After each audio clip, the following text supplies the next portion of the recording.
what you've done, and that's kind of a mentality.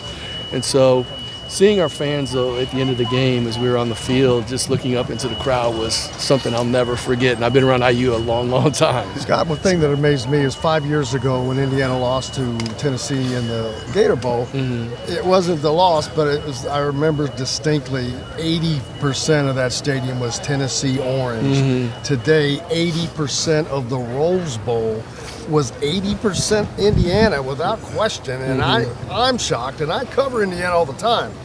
Jim, I can't say it enough. Our fans have been unbelievable, and I know it's a big sacrifice to come out here. I mean, it costs a lot of money, a lot of time, and to see our fans show up like that and to see our team respond and have a day like this, it meant so much to everybody. But for me to say thank you to our fans doesn't even adequately express what their support means to us. Scott, you grew up in this program. I mean, you were a student manager under Bob Knight. You've been through, all kinds of administrative levels. What's it like for you to see where this program came from, and then to make that big change 2 years ago to see what you guys have already accomplished? It means a lot. It really does. And we've had a lot of people who've put a lot of their heart and soul into our football program over the years. I mean, I know a lot of former players, and they've got a lot of pride in this program. And so to see us have this level of success and what it means to everybody. I was at a former player event last night here in LA, and it was amazing to see the former players that showed up and how proud they are to be a part of our program and to see where the program is today. So there's no question it's just extra special, particularly having been here such a long time. Scott, you know it's not easy to hire people, but man, as you get this right with Curt Cignetti, as you think about today and think about all these IU fans and think about what this program is now, how does that make you feel? Do you want to pinch yourself to see where you guys are right now? Yeah, I'm so proud of obviously Coach Cignetti and the whole program. And President Witten has just been amazing. It takes a real alignment for things to happen like this, and it certainly starts with her. She's got a vision for the entire university that certainly wants to excel in everything. And I will never forget my first meeting with her when she said that we need to excel in everything, and that includes football. And so obviously bringing in Coach Sig and seeing what's happened from this point on has been everything we dreamed about and more. And for you personally, what was it like watching this Rose Bowl, your team dominate a team that's won 18 national championships and have 80% of the fans here supporting IU? Oh, it's amazing. But I tell you, AC, coming in on the buses, and I was looking out the window and seeing Hoosier Nation flooding the streets and going crazy. I couldn't believe it. And it was one of the moments I told my wife when I got here, I don't think I'll ever forget the trip into the game. And I just can't thank our fans enough. And I really think it just got the day off to an unbelievable start. I mean, I cannot adequately express to see how many Hoosier fans were lining up the pathway for the buses to come in here. It was unbelievable for me. It really was. Scott, with as big as college football is today, as much as it matters, how significant is it for you guys, not just to win, but to you're number one, you're Rose Bowl champions. You really are an elite program right now. Yeah, it's funny, Jeff, because it's hard to kind of let that soak in because we still have a lot of season left. Sure. And, I guess growing up under Coach Knight, for me, it's still, we've got to get back to work. And I know Coach Sig feels the same way. So I certainly know where we are and appreciate where we are. But at the same time, when you still have work left to do, you have to really focus on that. And that's really where everybody is. And it was good in the locker room to see the celebration and all that. But honestly, I think there's a lot of people that know that we just have a lot more work to do. Where do you plan on hanging the rose, Scott? I'm going to hold on to this forever. I don't know where it's going to go, but I'm going to hold on to it. Dry freeze it. What's that? You can dry freeze it. You can dry freeze it. Might do that. Curt Cignetti is inadvertently putting a lot of pressure on coaches around the country. Are you now putting pressure on the ADs around the country inadvertently by having this crazy success? Or is your phone ringing off the hook? Well, I tell you, we talk about it as a staff a lot. I don't think I'm the smartest guy in the room and have this whole thing all figured out. It's just about just working and having a plan and really kind of keeping things simple and just keeping everyone together. I think the key thing is, and what you've seen with our football program, is this unification. And you can throw our fans in there, you can throw our support, you can throw the president, you can throw certainly Coach Sig is the key. I don't want to diminish anything that he is ultra special, to say the least.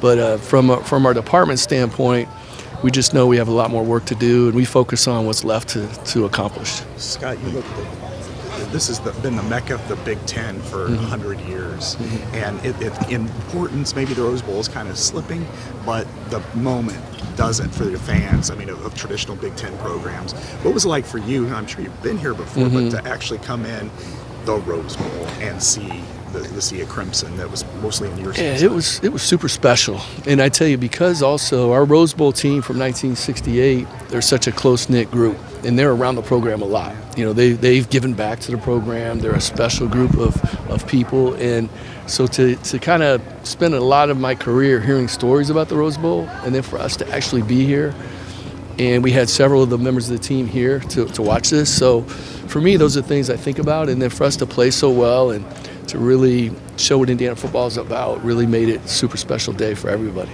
Scott, with your former relationship in the basketball program, being so entrenched in it and knowing that this state, it's a rich history, how crazy is it for you to witness firsthand the changing of the guard, so to speak, at Indiana, where it becomes a elite football power, more so than basketball? Well, you know, I grew up when I was in school, actually, you know, Bill Mallory was just hired. And I was so fortunate to become super close to him in my career. And I think about him a lot as we build this program, because I think he showed, and I had a front row seat to see that this program, you know, we can be consistent, and we can do the right things, and we can win here. And to see it come to fruition right now is extra special, but it's also extra special because all the people's kind of shoulders that we're building this on, and like a Bill Mallory, like the former players I talked about. So that makes it really extra special, just thinking about all of them. You talk about all the people who's had their hands in this turnaround, winning the Thank Rose you. Bowl. Did you ever stop today and think about Terry? Absolutely. I thought about him today. I did. I thought about Coach Hep. There's just been so many stories throughout the years, and having been there a long time, I've got to be a part of it and see it. And certainly whether it's Coach Hep or Bill Mallory, you know, Bill Lynch, I can go through the list of people. Cam Cameron texts me a lot and is so supportive. I mean, just people who put their heart and soul into this program, and I know they feel really proud to see where the program is today. But at the same time, and it just sounds like the company line, and I don't mean for it to, but we do think about, you know, we still have a lot of work to do. And, you know, we don't think we're the smartest people in the room. We don't think that we've just cornered the market on trying to figure this out. We just have to keep being very proactive and trying to make sure we continue to invest in the right places and grow the program and keep this thing rolling. When you reflect on all of this, I mean, the ride-in with the crowd, all of this out here, all the just cream and crimson everywhere in here. I mean, when you just, I mean, how important was this win for you guys? And then when you look back on this night, what do you think you'll remember about it the most? Well, I definitely will remember the ride-in, for sure. And obviously, you know, leading into the game, and then the game was super special. But, you know, it is, again, I keep repeating myself, but we want to keep things going. And so I do think about just the work, whether it's just going back and make certain from a fan experience standpoint we can get everything ready for the Peach Bowl.